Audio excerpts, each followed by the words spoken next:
Ermənistan və Azərbaycan arasında sülh əldə olunub. Bu, tarixi bir yol ayrıcıdır və müharibə qapılarını möhkəm şəkildə bağlamaq deməkdir.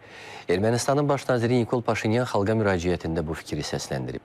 Onun sözlərinə görə sülhün yenidən nəzərdən keçirilməsini istəyən bütün qüvvələr Ermənistanı inkişaf dövründən çıxarıb yenidən yaşamaq uğrunda mübarizə mərhələsinə qaytarmağa çalışır.